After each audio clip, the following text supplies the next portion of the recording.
जय हिंद एवरीवन। इस वीडियो को बनाने से पहले मेरे दिमाग में सिर्फ एक ही बात थी कि मैं एक ऐसी वीडियो बनाना चाहता हूँ, अगर कोई बच्चा है जिसने एनसीसी एंट्रेंस एग्ज़ाम के लिए बिल्कुल भी पढ़ाई नहीं की है और एग्ज़ाम में जाने से पहले उसके पास टाइम है सिर्फ एक वीडियो देखने का, तो वो एक वीडियो ऐसी होनी चाहिए जिसमें वे सभी इंपॉर्टेंट क्वेश्चन हों जो आपके एनसीसी के एग्ज़ाम में पूछे जा सकते हैं और इसके साथ में उन क्वेश्चन से रिलेटेड इंफॉर्मेशन भी हो, ताकि अगर उन क्वेश्चन से रिलेटेड क्वेश्चन कोई बना के आपसे पूछा जाए तो वो भी आप अटेम्प्ट कर पाएं। तो इस वीडियो को स्टार्ट करने से पहले मैं सिर्फ इतना कहना चाहता हूं कि जब आप एनसीसी का एग्जाम दे के आएंगे तो आपको दोबारा आना है इस वीडियो पे और कमेंट में आके बताना है कि इस वीडियो से आपको कितने क्वेश्चन एज इट इज आपके एग्जाम में देखने को मिले, ताकि फ्यूचर में कैंडिडेट जो इस वीडियो को देखेंगे उनको वीडियो को देखने से पहले ही अंदाजा लग जाए कि कितने क्वेश्चन उनको इस वीडियो में से एग्जाम में देखने को मिलने वाले हैं। तो चलिए स्टार्ट करते हैं बिना किसी देरी के। सबसे पहला क्वेश्चन है कि जो मोहनजोदाड़ो है वो किस नदी के तट पर स्थित है। Mohenjodaro lies on the bank of which river. तो मोहनजोदाड़ो जो है वो इंडस यानी कि सिंधु नदी के तट पर स्थित है। मोहनजोदाड़ो की जो खोज है वो आर डी बैनर्जी ने की थी। किन्होंने की थी? आर डी बैनर्जी ने की थी। आर डी बैनर्जी यानी कि राखल दास बैनर्जी ने की थी। और कब की थी? 1922 में की थी। 1922 के अंदर मोहनजोदारो की खोज की गई थी। नेक्स्ट क्वेश्चन है क्वेश्चन नंबर 2। भगवान गौतम बुद्ध का जन्म स्थान कौन सा है? Birth place of Lord Gautam Buddha. तो भगवान गौतम बुद्ध का जो बर्थ प्लेस है वो है लुम्बिनी नामक स्थान पर इनका जन्म हुआ था। अगर हम बात करते हैं कि इन्होंने अपना पहला उपदेश कहाँ पर दिया, तो इन्होंने अपना पहला उपदेश जो है वो सारनाथ में दिया था। पहला उपदेश जो है इन्होंने कहाँ पर दिया था? सारनाथ में दिया था। और जो पहला उपदेश देने की जो प्रक्रिया है या देने का जो इवेंट है उसको धर्म चक्कर परिवर्तन के नाम से जाना गया। किस नाम से जाना गया? धर्म चक्कर परिवर्तन के नाम से जाना गया, जो उन्होंने पहला उपदेश दिया था सारनाथ के अंदर दिया था। ठीक है। और उन्हें निर्वाण जो मिला था वो कुशीनगर के अंदर मिला था। अगर पूछा जाए कि भगवान बुद्ध को जो निर्वाण मिला था वो कहाँ पर मिला था, वो मिला था कुशीनगर में। कहाँ पर मिला था? कुशीनगर में। नेक्स्ट क्वेश्चन, किताब उल हिंद किसने लिखी है? हु रोट किताब उल हिंद। किताब उल हिंद किसके द्वारा लिखी गई है? आप साथ के साथ बताने की कोशिश करेंगे। तो किताब उल हिंद जो है वो अल बरूनी के द्वारा लिखी गई है। किसके द्वारा लिखी गई है? अल बरूनी के द्वारा लिखी गई है। अल बरूनी जो है वो कहाँ का था? वो पर्शिया का था। ठीक है। अल बरूनी कहाँ से था? पर्शिया से था और गजनी के साथ में आया था। ठीक है। इंडिया में गजनी के साथ में आया था अल बरूनी। ये बात भी आप याद रख सकते हैं। नेक्स्ट क्वेश्चन, मोहनजोदारो या मोहनजोदड़ो जो है उसका मतलब क्या होता है? उसका मतलब आपसे पूछा गया है। तो मोहनजोदाड़ो है उसका मतलब होता है मृतकों का टीला, mound of the dead. Option B, मृतकों का टीला जो है इसका मतलब होता है। और मोहनजोदाड़ो जो है वो ग्रेट बाथ और ग्रेट ग्रेनरी यानी कि एक बड़ा सा स्नानागार और एक बड़ा सा अनाज रखने की जो जगह है उसके लिए फेमस है मोहनजोदाड़ो। नेक्स्ट क्वेश्चन है हमारा क्वेश्चन नंबर 5। क्वेश्चन नंबर 5, छठी शताब्दी ईसा पूर्व में मगध महाजनपद का पहला शासक कौन था? The first ruler of Magadha Mahajanapada in the 6th century BC. तो 6th सेंचुरी बीसी के अंदर मगध महाजनपद का जो पहला शासक था वो था बिंबिसार। ऑप्शन सी यहां पर क्या हो जाएगा? करेक्ट आंसर हो जाएगा। ऑप्शन सी बिल्कुल सही जवाब हो जाएगा। नेक्स्ट क्वेश्चन की तरफ हम मूव करते हैं। नेक्स्ट क्वेश्चन है हमारा यहाँ पे, मौर्य राजवंश का संस्थापक कौन था? मौर्य राजवंश का संस्थापक कौन था? तो मौर्य राजवंश के जो संस्थापक थे वो थे चंद्रगुप्त मौर्य जी। ऑप्शन बी हमारा यहाँ पे करेक्ट आंसर है। चंद्रगुप्त मौर्य मौर्य साम्राज्य के संस्थापक थे। नेक्स्ट क्वेश्चन, चंद्रगुप्त मौर्य को आप जानते हैं। चंद्रगुप्त मौर्य जो आपने सीरियल भी देखा होगा आचार्य चाणक्य का, आचार्य चाणक्य ने इन्हें ट्रेन किया था और फिर जब लास्ट में ये जो मौर्य राजवंश इन्होंने बनाया तो आचार्य चाणक्य ने एज ए प्राइम मिनिस्टर यानी कि एज ए प्रधानमंत्री जो है वो वर्क किया था। ठीक है। नेक्स्ट क्वेश्चन हमारा यहाँ पे क्वेश्चन नंबर 7, प्रसिद्ध महाबोधि मंदिर जो है वो कहाँ पर स्थित है? महाबोधि मंदिर। Question number 7, where is the famous Mahabodhi temple located? तो महाबोधि जो टेम्पल है वो बोध गया में स्थित है। कहाँ पर स्थित है? बोध गया में स्थित है। अगर आपसे पूछा जाए कि बोध गया पड़ता कहाँ पे है, तो ये पड़ता है बिहार में। और यहाँ पर जो है सिद्धार्थ गौतम जो हैं उन्होंने एनलाइटमेंट मिली थी उनको बोधि ट्री के नीचे, बोधि वृक्ष के नीचे इन्हें ज्ञान प्राप्त हुआ था। बोधि वृक्ष के नीचे ज्ञान प्राप्त हुआ था यहाँ पर महात्मा बुद्ध को। तो इसीलिए बोध गया के अंदर महाबोधि मंदिर है जो कि बिहार के अंदर है। नेक्स्ट क्वेश्चन है, मौर्य वंश का अंतिम राजा कौन था? मौर्य वंश, मौर्य साम्राज्य जो है उसका अंतिम राजा कौन था? The last king of Maurya dynasty. तो मौर्य डायनेस्टी का जो अंतिम राजा था वो था बृहद्रथ। ऑप्शन डी सही जवाब हो जाएगा यहाँ पे। बृहद्रथ जो था वो मौर्य साम्राज्य का जो है अंतिम राजा था। नेक्स्ट क्वेश्चन, तराइन का प्रथम युद्ध किस वर्ष लड़ा गया? इंपॉर्टेंट जो बैटल होती हैं वो आपको याद रखनी है। तराइन का प्रथम युद्ध किस वर्ष लड़ा गया था? तो तराइन का प्रथम युद्ध जो है वो 1191 में यानी कि 1191 में लड़ा गया था। लेकिन अगर आपसे तराइन का दूसरा युद्ध पूछा जाए तो वो 1192 में लड़ा गया था। पहला युद्ध 1191 में और दूसरा युद्ध जो लड़ा गया था वो 1192 के अंदर। ये जो युद्ध हुआ था ये पृथ्वीराज चौहान और मोहम्मद गोरी के बीच में हुए थे। पहले युद्ध के अंदर पृथ्वीराज चौहान जी जीत गए थे, लेकिन दूसरे युद्ध में जो है वो हार गए थे और मोहम्मद गोरी जीत गया था। अगला क्वेश्चन है, आगरा शहर की स्थापना किसने की? Who founded the city of Agra?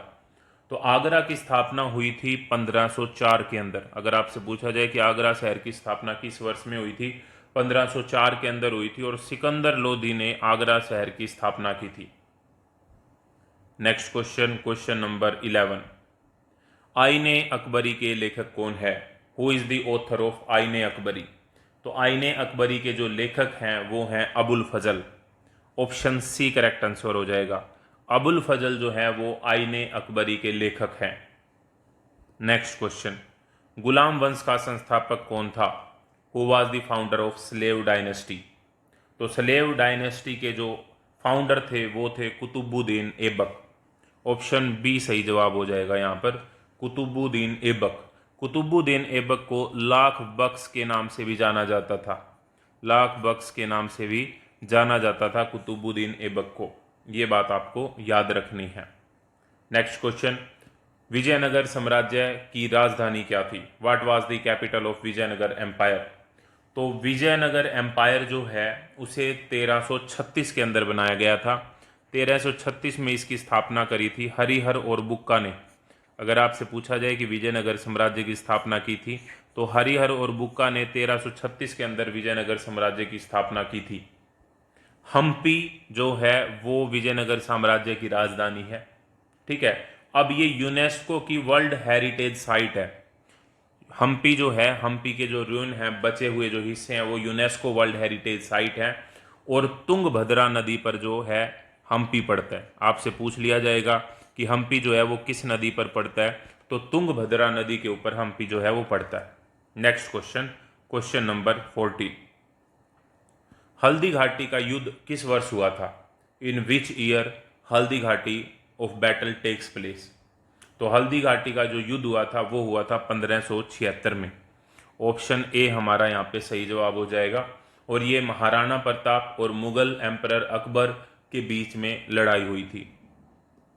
Next question, question number 15, Bharat में मुगल साम्राज्य का संस्थापक कौन था? Who was the founder of Mughal empire? तो मुगल साम्राज्य की स्थापना जो हुई थी वो हुई पहले युद्ध के द्वारा। कौन सा पहला युद्ध? पानीपत का पहला युद्ध जो कि 1526 में हुआ था। पानीपत का पहला युद्ध, इसमें पानीपत का पहला युद्ध, इसमें जो है वो बाबर जीत गया था। और बाबर ने क्या करी थी फिर? मुगल साम्राज्य की स्थापना करी थी। Next question, question number 16, Delhi में जामा मस्जिद है, आप सभी को पता है। क्वेश्चन ये पूछा गया है कि जामा मस्जिद किसने बनवाई? क्वेश्चन नंबर 16 कि जो जामा मस्जिद है वो किसने बनवाई थी? तो जामा मस्जिद जो बनवाई गई थी वो शाहजहां के द्वारा बनवाई गई थी।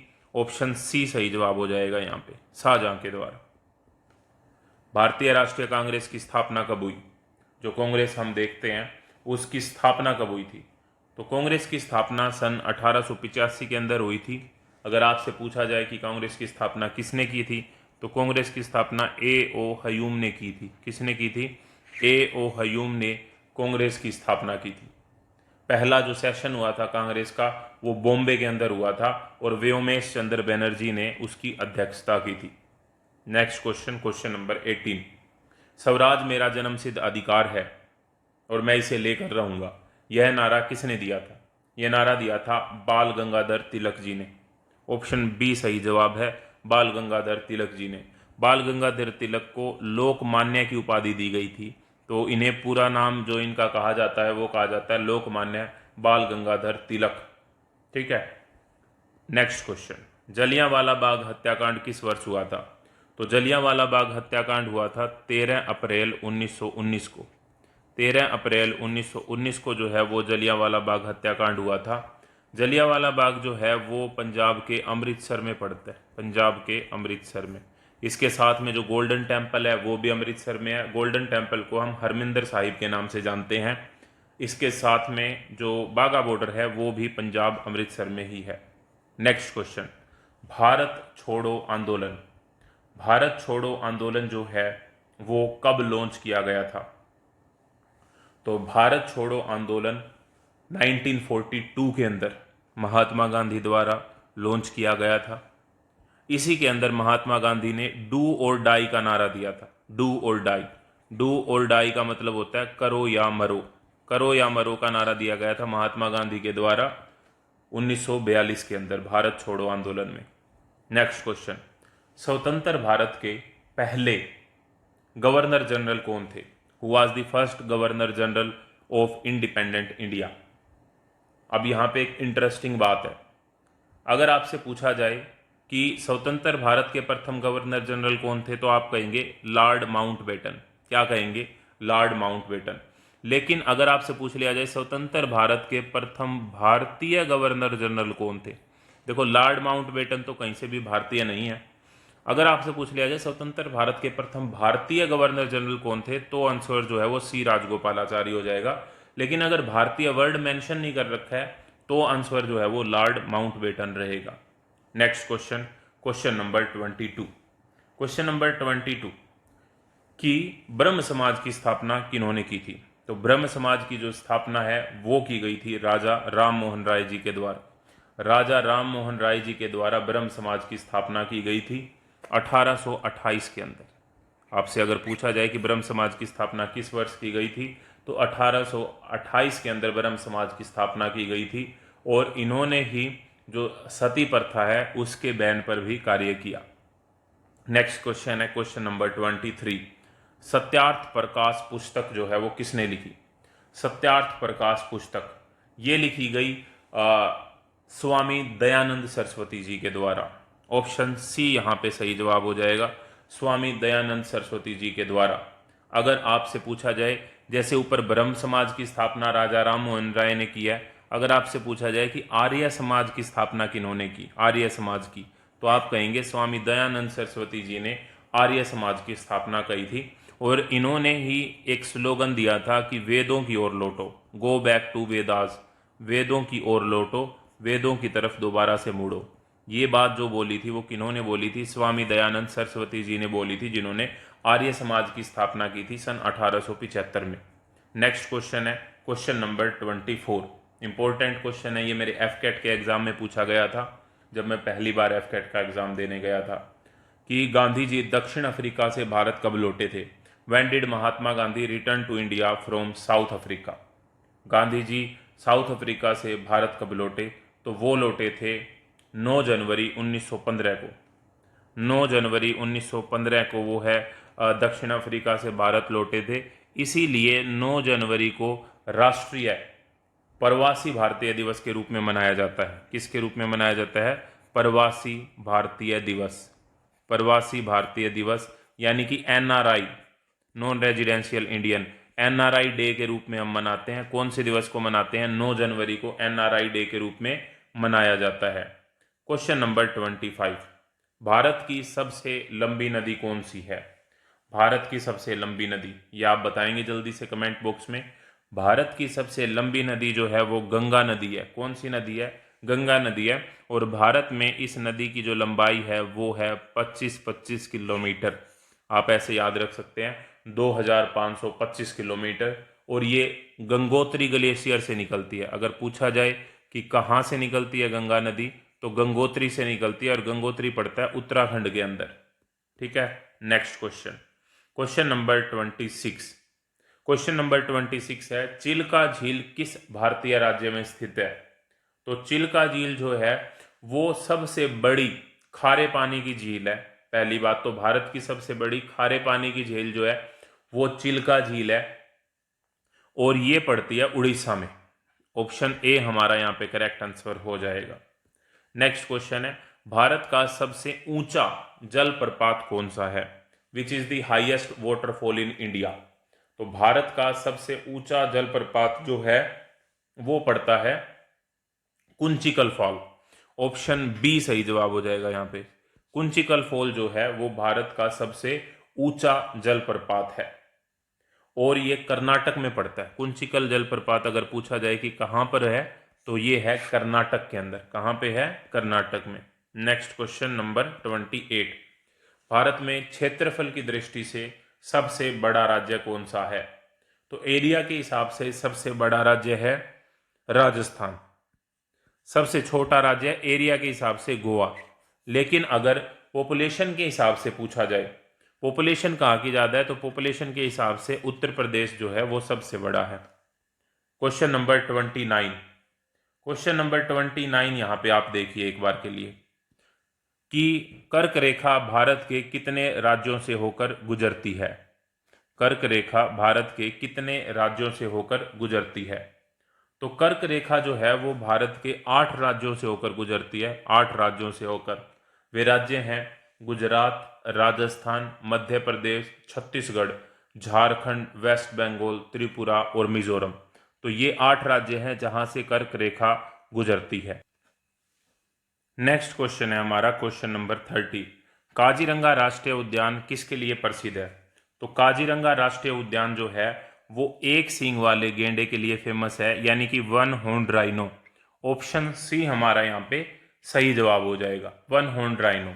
अगर आपसे पूछा जाए कि काजीरंगा नेशनल पार्क पड़ता कहाँ पे है, तो ये असम में लोकेटेड है। कहाँ पे लोकेटेड है? असम राज्य के अंदर ये स्थित है। यूनेस्को की वर्ल्ड हेरिटेज साइट है। ये बात भी आपको याद रखनी है। Question number 31। क्वेश्चन नंबर 31 है कि भाखड़ा नांगल बांध है, भाखड़ा नांगल डैम, वो किस नदी पे पड़ता है? तो भाखड़ा नांगल जो डैम है वो सतलुज नदी पे पड़ता है। ऑप्शन सी सही जवाब, सतलुज नदी। और ये पंजाब और हिमाचल का जो बॉर्डर है ना, वहां पर है ये Bhakra Nangal dam. Next question, Bharat के किस राज्य की तट रेखा सबसे लंबी है? तो भारत के गुजरात राज्य की जो तट रेखा है वो सबसे लंबी है, लगभग 1600 किलोमीटर। इसके बाद में सेकंड रैंक आती है आंध्र प्रदेश की। सबसे ज्यादा जो तट रेखा है वो पड़ती है गुजरात की। विश्व का सबसे बड़ा महाद्वीप कौन सा है? एरिया वाइज यहाँ पे बात हो रही है। तो विश्व का सबसे बड़ा महाद्वीप जो है वो है एशिया।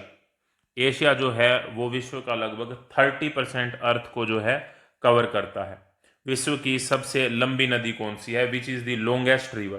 तो लॉन्गेस्ट रिवर की अगर हम बात करें तो नील नदी सही जवाब हमारा यहाँ पे हो जाएगा, ऑप्शन बी। सहारा मरुस्थल जो है वो किस महाद्वीप में स्थित है?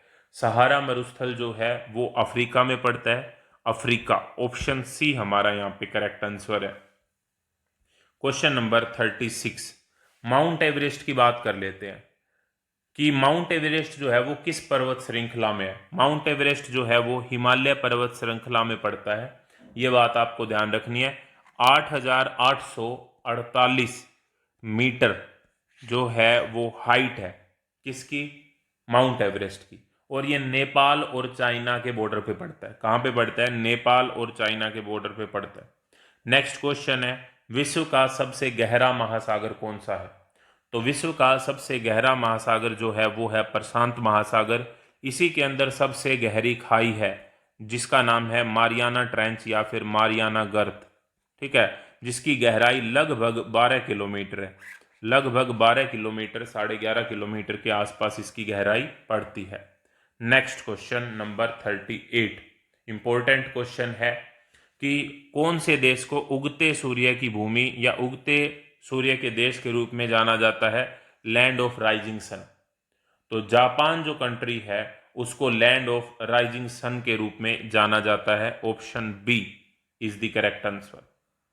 नेक्स्ट क्वेश्चन नंबर 39, पनामा नहर किन दो महासागरों को जोड़ती है? पनामा कैनाल इंपॉर्टेंट है, ये किन दो महासागरों को जोड़ती है? तो ये प्रशांत और अटलांटिक को जोड़ती है, प्रशांत और अटलांटिक को जोड़ती है। ऑप्शन ए हमारा यहाँ पे करेक्ट आंसर हो जाएगा, प्रशांत। आप पनामा को लिखेंगे, जब पनामा ये आपने लिखा है तो स्टार्टिंग में पी बन रहा है तो पी से प्रशांत और ए बन रहा है ए से अटलांटिक, तो पनामा को अटलांटिक से जोड़ती है। ठीक है, 1914 के अंदर बनाई गई थी, 1914 के अंदर जो है पनामा नहर बनी थी। 82 किलोमीटर इसकी लेंथ है, लगभग 82 किलोमीटर वाटर वे। अगला क्वेश्चन है, भारतीय संविधान के पिता के रूप में किसे जाना जाता है? तो डॉक्टर बी आर अंबेडकर जी को भारतीय संविधान के जनक के रूप में जाना जाता है। ऑप्शन सी यहां पर करेक्ट आंसर है। Next question, question number 41। Question number 41 क्या कह रहा है कि भारत के मौलिक अधिकार जो हैं वो किस देश से लिए गए हैं? फंडामेंटल राइट जो हैं वो किस देश से लिए गए हैं? तो फंडामेंटल राइट लिए गए हैं यूएसए से, फंडामेंटल राइट लिए गए हैं यूएसए से। और संविधान के अंदर पार्ट जो 3 है उसके अंदर फंडामेंटल राइट आते हैं। आपको कमेंट बॉक्स में ये बताना है कि इस समय पर हमारा जो संविधान है उसमें कितने मौलिक अधिकार हैं, फंडामेंटल राइट्स हैं। नेक्स्ट क्वेश्चन, राज्यसभा के सदस्यों का कार्यकाल कितना होता है? What is the tenure of the Rajya Sabha members? तो राज्यसभा के जो मेंबर्स होते हैं उनका कार्यकाल होता है 6 वर्ष। कितना होता है? 6 वर्ष। और हर 2 साल के बाद में 1/3 मेंबर जो है वो रिटायर हो जाते हैं, हर 2 साल के बाद में 1/3 मेंबर रिटायर हो जाते हैं। Next question, question number 43, Bharat का राष्ट्रपति बनने के लिए न्यूनतम आयु क्या है? What is the minimum age to become the president of India? तो अगर आपको भारत का राष्ट्रपति बनना है तो मिनिमम एज है 35 वर्ष। Option C 35 years. देखो, संसद जो होती है वो लोकसभा, राज्यसभा और प्रेसिडेंट, इन 3 से मिलके बनती है। लोकसभा का मेंबर बनने के लिए मिनिमम एज है 25 साल, राज्यसभा का मेंबर बनने के लिए मिनिमम एज है 30 साल, और प्रेसिडेंट यानी कि राष्ट्रपति बनने के लिए मिनिमम एज है 35 साल। तो ये बात आप याद रख लेना। भारत के राष्ट्रपति कौन थे? Who was the first president of India? तो भारत के जो पहले राष्ट्रपति बने वो बने doctor Rajendra Prasad ji. Option B यहां पर सही जवाब है। नेक्स्ट क्वेश्चन, संविधान सभा की प्रारूप समिति के अध्यक्ष कौन थे? Who was the chairman of the drafting committee? Chairman of the drafting committee थे doctor B R Ambedkar ji. Option A यहां पर बिल्कुल सही जवाब हो जाएगा। नेक्स्ट क्वेश्चन, भारत के संविधान में कुल कितनी अनुसूचियां हैं? भारत के संविधान के अंदर कुल 12 अनुसूचियां हैं। कितनी अनुसूचियां हैं? 12। ओरिजिनल कॉन्स्टिट्यूशन में 8 थी, 4 बाद में ऐड की गई हैं, टोटल अब 12 हो गई। क्वेश्चन नंबर 47, लोकसभा में सदस्यों की अधिकतम संख्या कितनी हो सकती है? मैक्सिमम नंबर लोकसभा के अंदर, तो मैक्सिमम नंबर जो हैं वो होते हैं 550 यानी कि 550। पहले 552 होते थे, 2 एंग्लो इंडियन होते थे, 2 एंग्लो इंडियन वाला कंसेप्ट हटा दिया, अब 550 है मैक्सिमम सीट। तो ऑप्शन बी करेक्ट आंसर यहां पर हो जाएगा। क्वेश्चन नंबर 48, भारत में पंचवर्षीय योजना होती थी पहले, अब तो उसकी जगह नीति आयोग बना दिया। क्वेश्चन ये है कि जो पंचवर्षीय योजना 5 ईयर प्लान जो है भारत में होते थे वो कौन से देश से ये कंसेप्ट लिया गया था? तो ये कंसेप्ट लिया गया था सोवियत संघ यानी कि यूएसएसआर से, जिसे आज हम रसिया यानी कि रूस के नाम से जानते हैं। ठीक है, option C. Reserve Bank of India की स्थापना कब हुई? तो रिजर्व बैंक ऑफ इंडिया की स्थापना जो है वो हुई थी 1 अप्रैल 1935 को, 1 अप्रैल 1935 को। इसीलिए हमारा जो फाइनेंशियल ईयर है वो 1 अप्रैल से स्टार्ट होता है। और अगर आपसे पूछा जाए कि आरबीआई का राष्ट्रीयकरण कब हुआ, नेशनलाइजेशन कब हुआ, तो वो हुआ था 1949 के अंदर। राष्ट्रीयकरण 1949 के अंदर हुआ था, वैसे स्थापना जो है वो 1 अप्रैल 1935 को हुई थी। Next question, question number 50, Bharat में हरित क्रांति के जनक किसे कहा जाता है? तो भारत में हरित क्रांति के जनक जो हैं वो माने जाते हैं MS स्वामीनाथन जी। MS स्वामीनाथन को भारत में किसका जनक माना जाता है? हरित क्रांति का जनक माना जाता है। लेकिन ओवरऑल अगर वर्ल्ड की बात करते हैं तो वर्ल्ड के अंदर नॉर्मन बोरलॉग साहब जो हैं उन्हें हरित क्रांति का जनक माना जाता है। भारत में MS स्वामीनाथन, वर्ल्ड लेवल पे अगर हम बात करते हैं तो नॉर्मन बोरलॉग जी को हरित क्रांति का जनक माना जाता है। क्वेश्चन नंबर 51, नीति आयोग के वर्तमान अध्यक्ष कौन है? तो देखो, नीति आयोग के जो वर्तमान अध्यक्ष होते हैं वो प्राइम मिनिस्टर होते हैं। तो जो भी प्राइम मिनिस्टर उस समय पर होते हैं वो नीति आयोग के वर्तमान अध्यक्ष होते हैं। नेक्स्ट क्वेश्चन, श्वेत क्रांति की बात कर लेते हैं। जैसे हमारा जो हरित क्रांति थी उसमें ज़्यादा से ज़्यादा हम गेहूं और चावल के उत्पादन पे हमने फोकस किया, ऐसे जो वाइट क्रांति है यानी कि वाइट रिवोल्यूशन है, श्वेत क्रांति है, वो दूध के उत्पादन से संबंधित है। ठीक है, तो दूध के उत्पादन से संबंधित, और इसके जो father of the white revolution in India माने जाते हैं वो हैं डॉक्टर वर्गीस कुरियन। डॉक्टर वर्गीस कुरियन जी को father of the white revolution माना जाता है भारत के अंदर। नेक्स्ट क्वेश्चन, भारत में वित्तीय वर्ष कब शुरू होता है? When does the financial year starts in India? ये बात मैंने आपको बता दी क्योंकि आपको पता है कि हमारे रिजर्व बैंक ऑफ इंडिया की स्थापना 1 अप्रैल 1935 को हुई थी। तो 1 अप्रैल से हमारा जो है वित्तीय वर्ष यानी कि फाइनेंशियल ईयर स्टार्ट होता है। क्वेश्चन नंबर 54, वस्तु एवं सेवा कर जिसे हम GST बोलते हैं, GST की फुल फॉर्म होती है गुड्स एंड सर्विसेज टैक्स। अब कह रहे हैं कि ये इम्प्लीमेंट कब किया गया था इंडिया के अंदर? तो ये इम्प्लीमेंट किया गया था 1 जुलाई 2017 को। तो ऑप्शन सी हमारा यहाँ पे सही जवाब है। 2017 से GST लगा था और GST का जो संविधान संशोधन था वो 101वां संविधान संशोधन था GST का। नेक्स्ट क्वेश्चन, राष्ट्रीय आय का अनुमान भारत में सबसे पहले किसने लगाया?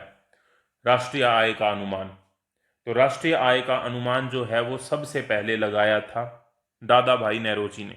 ऑप्शन ए, दादा भाई नेरोजी के द्वारा राष्ट्रीय आय का अनुमान जो है सबसे पहले लगाया गया था और इन्होंने एक पुस्तक लिखी थी, poverty and un British rule in India.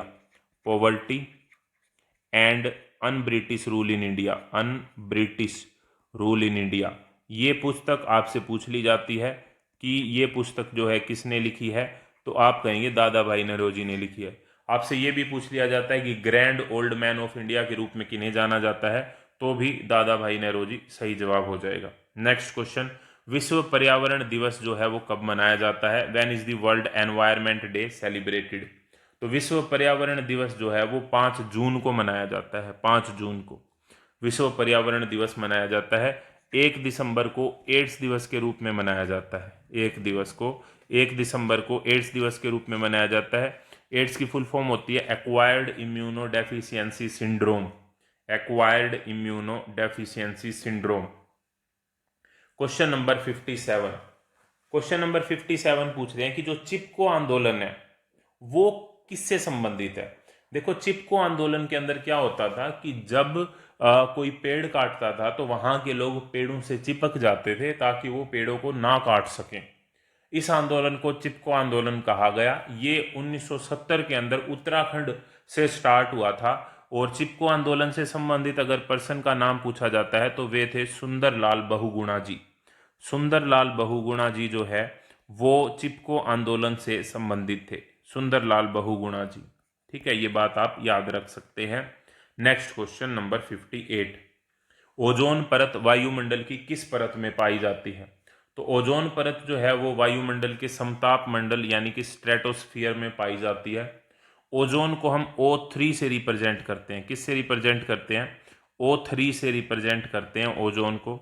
Ozone परत हमें सन से आने वाली हार्मफुल यूवी रेज से बचाती है, यानी कि अल्ट्रावायलेट रेज, यानी कि पराबैंगनी किरणों से बचाती है हमें। और ये यूवी रेज से स्किन कैंसर का खतरा बढ़ जाता है, स्किन कैंसर होने का खतरा रहता है। ये बातें आप याद रख सकते हैं। Next question, project tiger Bharat में कब शुरू हुआ? यानी कि टाइगर्स को बचाना है। तो ये जो है जिम कॉर्बेट नेशनल पार्क है उत्तराखंड में, वहां से इसे लॉन्च किया गया था कंजर्वेशन ऑफ टाइगर्स के लिए, और ये लॉन्च हुआ था 1973 में। ऑप्शन सी सही जवाब हो जाएगा यहां पर। क्वेश्चन नंबर 60, ग्रीन हाउस प्रभाव के लिए मुख्य रूप से कौन सी गैस जिम्मेदार है? तो ग्रीन हाउस प्रभाव के लिए मुख्य रूप से जो है वो कार्बन डाइऑक्साइड जिम्मेदार है। वैसे मिथेन एक गैस होती है CH4 जिसका फॉर्मूला है, वो भी जो है ग्रीन हाउस गैस के लिए गैस है, ग्रीन हाउस इफेक्ट के लिए। नाइट्रस ऑक्साइड भी है N2O, जो कि लाफिंग गैस भी जिसे हम कहते हैं, हंसाने वाली गैस। Next question, Sundarban. सुंदरवन किसके लिए फेमस है? तो सुंदरवन इसमें से अगर हम देखते हैं तो बंगाल टाइगर के लिए फेमस है। पश्चिम बंगाल और बांग्लादेश का जो बॉर्डर है, जहां पे गंगा और ब्रह्मपुत्र का डेल्टा बनता है, उसको हम सुंदरबंस बोलते हैं, और वो मैंग्रोव फॉरेस्ट के लिए जाने जाते हैं। क्वेश्चन नंबर 62, अर्थ समिट यानी कि पृथ्वी सम्मेलन 1992 में जो हुआ था, वो कहाँ आयोजित किया गया? तो वो आयोजित किया गया था रियो डी जेनेरियो के अंदर। ऑप्शन ए हमारा यहाँ पे करेक्ट आंसर है, रियो डी जेनेरियो में। नेक्स्ट क्वेश्चन, बल की एसआई इकाई क्या है? फोर्स की एसआई यूनिट क्या है? तो फोर्स की जो एसआई यूनिट है वो न्यूटन होती है। क्या होती है? न्यूटन होती है फोर्स की एसआई यूनिट। पावर की एसआई यूनिट वाट होती है, पावर की, ठीक है। पास्कल जो होती है वो प्रेशर की एसआई यूनिट है, दाब की।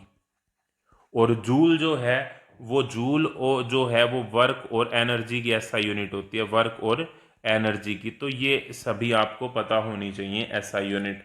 नेक्स्ट क्वेश्चन है, ध्वनि की गति यानी कि साउंड की जो स्पीड है वो सबसे ज्यादा किस में होती है?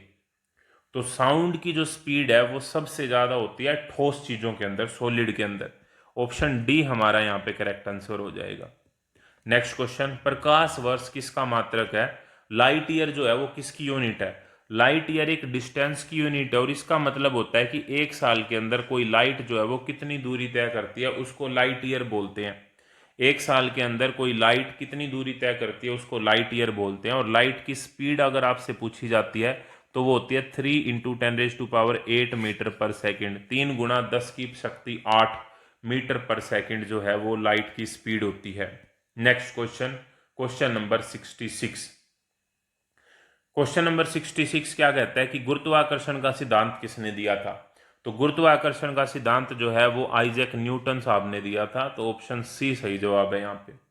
विद्युत धारा को मापने वाले यंत्र को क्या कहते हैं? करंट मापने वाले मेजर इंपॉर्टेंट जो इंस्ट्रूमेंट होता है उसको क्या बोलते हैं? तो उसको बोलते हैं एमीटर। ऑप्शन बी यहाँ पे करेक्ट आंसर है।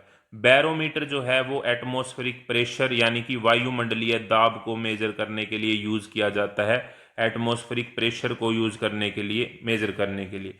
Galvanometer small amount of current के लिए यूज होता है, बहुत ही छोटा करंट है उसके लिए। और वोल्ट मीटर जो है वो वोल्टेज को मेजर करने के लिए यूज किया जाता है। नेक्स्ट क्वेश्चन, सूर्य के प्रकाश को पृथ्वी तक पहुंचने में लगभग कितना समय लगता है? लगभग पूछा गया, 8 मिनट 20 सेकंड के लगभग लगते हैं, लेकिन लगभग पूछा गया तो हम 8 मिनट यहां पे कहेंगे। ऑप्शन सी करेक्ट आंसर है।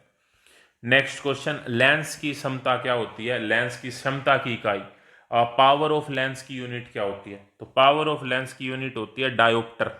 क्या होती है? डायोप्टर। और पावर ऑफ लेंस जो होती है वो इसकी फोकल लेंथ के इनवर्सली प्रोपोर्शनल होती है। क्वेश्चन नंबर 70, निकट दृष्टि दोष यानी कि मायोपिया, इसको अगर दूर करना है तो कौन से लेंस का यूज करेंगे? मायोपिया को अगर दूर करना है तो उसके लिए अवतल लेंस यानी कि कनकेव लेंस का यूज करेंगे। किसका यूज करेंगे? अवतल लेंस यानी कि कनकेव लेंस का यूज किया जाएगा। जल का रासायनिक सूत्र क्या है? What is the chemical formula of water? तो वाटर का जो केमिकल फॉर्मूला है वो है H2O। H2O जो है वाटर का केमिकल फॉर्मूला है। क्वेश्चन नंबर 72, लाफिंग गैस किसे कहा जाता है? लाफिंग गैस बोला जाता है नाइट्रस ऑक्साइड को। किसको बोला जाता है? नाइट्रस ऑक्साइड को। N2O जो है वो लाफिंग गैस का फॉर्मूला होता है, हंसाने वाली गैस। इस गैस को अगर आप सूंघ लेते हैं तो आप कई देर तक हंसते रहेंगे। आपको बताना है कि कौन सी मूवी में आपने वो सीन देखा है कि जिसमें वहां पे लाफिंग गैस सूंघ लेते हैं और हंसते रहते हैं, बिना किसी बात के हंसते रहते हैं। सबसे हल्की गैस कौन सी है? तो सबसे हल्की गैस है हाइड्रोजन। ऑप्शन बी सही जवाब है यहाँ पे। Next question, question number 74। सिरका जिसे विनेगार बोला जाता है उसमें कौन सा एसिड जो है वो पाया जाता है? तो विनेगार यानी कि सिरका के अंदर जो एसिड पाया जाता है वो होता है एसिटिक एसिड। कौन सा एसिड होता है? एसिटिक एसिड सिरका या विनेगार में पाया जाता है। नमक का रासायनिक नाम क्या है? नमक का रासायनिक नाम होता है सोडियम क्लोराइड। NaCl इसका फार्मूला है। नमक जो नमक हम घर पे यूज करते हैं उसकी यहाँ पे बात हो रही है, सोडियम क्लोराइड। क्वेश्चन नंबर 76 हमारा। 76 क्वेश्चन देखते हैं क्या कह रहे हैं। शुद्ध सोना जो होता है वो कितने कैरेट का होता है? Pure gold is of how many carats? तो प्योर गोल्ड होता है 24 कैरेट का। ऑप्शन बी बिल्कुल सही जवाब। पीतल किन धातुओं की मिश्र धातु है? ब्रास। ब्रास जो है वो किन धातुओं की मिश्र धातु है? तो वो है कॉपर प्लस जिंक की। Copper plus zinc, option B. ठीक है, ब्रास अगर आपसे पूछा जाता है तो वो है कॉपर प्लस में जिंक। और अगर आपसे ब्रोंज पूछा जाता है, ब्रोंज ब्रोंज, तो वो आप कहेंगे कि कॉपर प्लस में टिन। कॉपर प्लस में टिन जो है वो ब्रोंज हो जाएगा। ठीक है, तांबा और टिन। नेक्स्ट क्वेश्चन, नींबू में मुख्य रूप से कौन सा एसिड पाया जाता है? तो जितने भी खट्टे फल होते हैं उनके अंदर सिट्रिक एसिड होता है। कौन सा एसिड होता है? सिट्रिक एसिड होता है। ऑप्शन सी सही जवाब है। और इनके अंदर विटामिन सी पाया जाता है। क्या पाया जाता है? Vitamin C. मानव शरीर की सबसे बड़ी हड्डी कौन सी होती है? Which is the largest bone in the human body? Largest bone जो होती है वो होती है फीमर। ये थाई बोन भी इसको बोल देते हैं, जांग की हड्डी होती है ये। फीमर जो है वो लार्जेस्ट होती है। लेकिन अगर आपसे छोटी पूछी जाए तो वो होती है स्टेपिस, और ये कान की हड्डी होती है। छोटी पूछी जाए तो स्टेपिस, और बड़ी पूछी जाए तो वो होती है फीमर नाम की हड्डी होती है। Next question, question number 80। आपको पता है कि हमारा ब्लड जो है वो रेड कलर का होता है। अब बात यह है कि वो रेड कलर का क्यों होता है? वो होता है रेड कलर हीमोग्लोबिन की वजह से। और हीमोग्लोबिन में मेनली क्या होता है? आयरन होता है। आयरन को हम Fe से रिप्रेजेंट करते हैं, तो इसीलिए रक्त का रंग जो होता है वो लाल होता है। Question number 81। क्वेश्चन नंबर 81 है कि कोशिका का पावर हाउस किसे कहा जाता है? What is called the power house of a cell? तो power house of a cell हम बोलते हैं माइटोकॉन्ड्रिया को। Option C correct answer, mitochondria. एक बीमारी होती है रतौंधी, नाइट ब्लाइंडनेस। ये किस विटामिन की कमी से हो जाती है? Night blindness is caused by the deficiency of which vitamin? तो विटामिन ए की कमी से ये बीमारी हो जाती है। और विटामिन ए को हम रेटिनॉल भी बोलते हैं। विटामिन ए का नाम अगर पूछा जाए तो रेटिनॉल इसको बोलते हैं। गाजर से हमें विटामिन ए मिलता है और इसकी कमी से नाइट ब्लाइंडनेस नामक रोग हो जाता है। विटामिन बी की कमी से हमको बेरी बेरी नामक रोग हो जाता है, बेरी बेरी नामक। विटामिन सी की कमी से सकरवी नामक रोग हो जाता है। और विटामिन डी की कमी से हमें रिकेट्स नाम का रोग हो जाता है, रिकेट्स नाम का। ये बातें आपको याद रखनी है। Next question number 83। क्या कह रहे हैं कि मानव का जो हृदय होता है उसमें चैम्बर कितने होते हैं? कितने कक्ष होते हैं मानव हृदय के अंदर? How many chambers are there in human heart? तो ह्यूमन हार्ट के अंदर टोटल 4 चैम्बर होते हैं। ठीक है, 4 चैम्बर होते हैं। 2 अपर चैम्बर होते हैं, 2 लोअर चैम्बर होते हैं। तो 4 चैम्बर होते हैं मानव के हृदय में। Question number 84। पौधों में जल का परिवहन किसके द्वारा होता है? Transport of water in plants takes place through. तो देखो, जड़ नहीं यहाँ पे यूज करना आपको, ठीक है। जाइलम या फ्लोएम, इन दो में से आंसर आएगा। तो जब जल की बात हो रही है तो जाइलम, जल, कुछ रिलेट कर पा रहे हो? ठीक है, तो जाइलम, ऑप्शन बी हमारा यहाँ पे सही जवाब हो जाएगा। जाइलम के द्वारा जल, खाना पीना जो है वो फ्लोएम के द्वारा जाता है। नेक्स्ट क्वेश्चन, इंसुलिन का निर्माण जो है वो शरीर के किस अंग में होता है? इंसुलिन जो है वो, जो हमारे इंसुलिन के टीके लगते हैं किस में? शुगर की बीमारी में, मधुमेह की बीमारी में। और इंसुलिन एक हार्मोन होता है जो पैनक्रियाटिक हार्मोन होता है, यानी कि पैनक्रियाज अग्नाशय के अंदर इसका निर्माण होता है। ऑप्शन बी करेक्ट आंसर हो जाएगा यहाँ पर। Question number 86। मानव शरीर में कुल कितनी हड्डियां होती हैं? तो मानव शरीर में कुल 206 हड्डियां होती हैं। कितनी होती हैं? 206। लेकिन इंटरेस्टिंग बात है कि जो नवजात शिशु होता है ना, जो बच्चा पैदा हुआ होता है, उसके अंदर लगभग 270 से लेकर 300 तक हड्डियां होती हैं। बाद में वे हड्डियां जुड़ जाती हैं, फ्यूज हो जाती हैं, और फिर 206 हड्डियां जो है वो रह जाती हैं। तो मानव शरीर में कुल 206 हड्डियां हैं, बच्चे के अंदर लगभग 300 तक हड्डी हो सकती हैं। Next question, question number 87। Computer का मस्तिष्क यानी कि ब्रेन किसे कहा जाता है? What is called the brain of the computer? तो ब्रेन ऑफ द कंप्यूटर हम बोलते हैं सीपीयू को, और सीपीयू की फुल फॉर्म होती है सेंट्रल प्रोसेसिंग यूनिट। क्या होती है? सेंट्रल प्रोसेसिंग यूनिट जो है वो सीपीयू की फुल फॉर्म होती है। सीपीयू की full form central processing unit होती है। नेक्स्ट क्वेश्चन, एक बाइट में कितने बिट्स होते हैं? एक बाइट में कितने बिट्स होते हैं? तो एक बाइट के अंदर 8 बिट होते हैं। कितने बिट होते हैं? 8 बिट होते हैं। एक निब्बल भी होता है, निब्बल। एक निब्बल के अंदर कितने बिट होते हैं? एक निब्बल में 4 बिट होते हैं। ठीक है, कितने होते हैं? 4 बिट। ये आपको याद रखना है। नेक्स्ट क्वेश्चन, www का पूर्ण रूप क्या है? तो www का जो पूर्ण रूप है वो है world wide web. World wide web. Option A हमारा यहाँ पे करेक्ट आंसर हो जाएगा। आपसे ये पूछा जा सकता है कि वर्ल्ड वाइड वेब का आविष्कार किसने किया था? तो वो किया था टिम बर्नर्स ली ने। किसने किया था? टिम बर्नर्स ली ने जो है वो www का आविष्कार जो है वो किया था 1989 में। कब किया था? 1989 में किया था। नेक्स्ट क्वेश्चन, रैम का पूर्ण रूप क्या है? रैम की फुल फॉर्म आपको बतानी है। रैम जो होती है एक वोलेटाइल मेमोरी होती है, यानी कि ये मेमोरी उड़ जाती है। मूवमेंट के लिए ही, कुछ मूवमेंट के लिए ही जो है ये डाटा को स्टोर कर पाती है। रैम की फुल फॉर्म होती है random access memory. Option B सही जवाब है, रैंडम एक्सेस मेमोरी रैम की फुल फॉर्म होती है। क्वेश्चन नंबर 91, निम्नलिखित में से कौन सा इनपुट डिवाइस है? कंप्यूटर के अंदर इनपुट डिवाइस वे होते हैं जिनसे हम इंफॉर्मेशन देते हैं, और आउटपुट वे होते हैं जिनसे हम इंफॉर्मेशन लेते हैं। तो कीबोर्ड है, कीबोर्ड के थ्रू हम इंफॉर्मेशन दे रहे हैं। स्पीकर, स्पीकर से साउंड हम ले रहे हैं। मॉनिटर यानी कि स्क्रीन हमें दिखाई दे रही है। प्रिंटर से हम प्रिंट आउट ले रहे हैं। तो लेने वाले जो होते हैं वो आउटपुट डिवाइस है, और जिससे कंप्यूटर को हम दे रहे हैं वो इनपुट डिवाइस होते हैं। क्वेश्चन नंबर 92, ये आपने जरूर यूज किया होगा कि कंट्रोल प्लस में सी जो है वो किस काम आता है?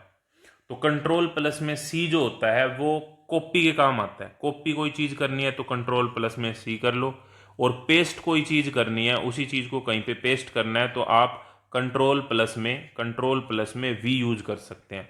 कट करना है तो कंट्रोल प्लस में एक्स यूज कर सकते हैं, कंट्रोल प्लस एक्स। ये बातें भी आप याद रख सकते हैं। इंटरनेट का जनक जो है वो किसे कहा जाता है? इंटरनेट का जनक, इंटरनेट का जनक कहा जाता है विंड सर्फ को। विंड सर्फ को इंटरनेट का जनक कहा जाता है। क्वेश्चन नंबर 94, क्वेश्चन नंबर 94 है कि नोबेल प्राइज आपने सुना होगा। नोबेल प्राइज पहला भारतीय बताओ सबसे पहले तो मुझे जिसे नोबेल प्राइज मिला था। तो पहले भारतीय थे रविंद्रनाथ टैगोर जी, जिन्हें 1913 के अंदर नोबेल प्राइज मिला था साहित्य का। अब आपसे पूछा गया कि कितने क्षेत्रों में दिया जाता है? तो नोबेल प्राइज जो है वो टोटल 6 क्षेत्रों में दिया जाता है, 6 एरियाज में दिया जाता है। फिजिक्स में दिया जाता है, केमिस्ट्री में दिया जाता है, मेडिसिन में दिया जाता है, लिटरेचर में दिया जाता है, पीस में दिया जाता है, और इकोनॉमिक साइंस में दिया जाता है। तो ये 6 वे क्षेत्र हैं जिनके अंदर नोबेल प्राइज जो है दिया जाता है। फिजिक्स यानी कि भौतिक विज्ञान, केमिस्ट्री यानी कि रासायनिक विज्ञान, मेडिसिन यानी कि जो दवाइयाँ होती हैं उसमें, लिटरेचर साहित्य के अंदर, पीस शांति का नोबेल पुरस्कार, और एक इकोनॉमिक साइंस का यानी कि इकोनॉमिक्स से रिलेटेड दिया जाता है। Next question, gateway of India कहाँ पे स्थित है? तो देखो इंडिया गेट तो न्यू दिल्ली में है, यानी कि दिल्ली में है, लेकिन गेटवे ऑफ इंडिया अगर आपसे पूछा जाता है तो वो मुंबई में है। इनमें कंफ्यूजन नहीं होना चाहिए। गेटवे ऑफ इंडिया मुंबई में है, इंडिया गेट दिल्ली में है। और जो हमारा गेटवे ऑफ इंडिया है उसे बनाया कब गया था? 1911 में बनाया गया था। ठीक है, 1911 में। नेक्स्ट क्वेश्चन हमारा यहाँ पे देख सकते हैं हम 1911, ध्यान रख लेना आप इसका। नेक्स्ट क्वेश्चन, क्वेश्चन नंबर 96, संयुक्त राष्ट्र यानी कि यूएन, यूएन यानी कि यूनाइटेड नेशन, यूनाइटेड नेशन के हेडक्वार्टर कहाँ पे है, यानी कि उसके मुख्यालय कहाँ पे है? तो यूएन यानी कि यूनाइटेड नेशन की स्थापना अगर आपसे पूछी जाए तो 24 अक्टूबर 1945 को यूएन की जो है वो स्थापना हुई थी। स्थापना हुई कहाँ पे थी? स्थापना हुई थी, इसके जो हेडक्वार्टर कहाँ पे है? हेडक्वार्टर है न्यूयॉर्क के अंदर। कहाँ पर है? न्यूयॉर्क के अंदर जो है इसके हेडक्वार्टर है। इस समय पे टोटल 193 मेंबर्स कंट्री जो है वो यूएन की जो है मेंबर है। ठीक है, नेक्स्ट क्वेश्चन, भारत का राष्ट्रीय खेल कौन सा है? देखो इस पे कई बार कंट्रोवर्सी होती है। वैसे तो ऑफिशियल में तो ये कहते हैं, आरटीआई के में जवाब आया कि ये राष्ट्रीय खेल नहीं है, लेकिन हम मान के चलते हैं, तो इसीलिए हम कह रहे हैं कि हॉकी जो है वो भारत का राष्ट्रीय खेल जो है वो माना जाता है। हम इस क्वेश्चन को ऐसे कर लेते हैं कि कौन सा राष्ट्रीय खेल माना जाता है, तो हॉकी को जो है भारत का राष्ट्रीय खेल माना जाता है। क्वेश्चन नंबर 98, एक पुस्तक है, पुस्तक का नाम है डिस्कवरी ऑफ इंडिया, यानी कि भारत की खोज। तो ये जो बुक है वो किसने लिखी है? तो ये बुक लिखी है जवाहरलाल नेहरू जी ने। ऑप्शन सी करेक्ट आंसर हो जाएगा।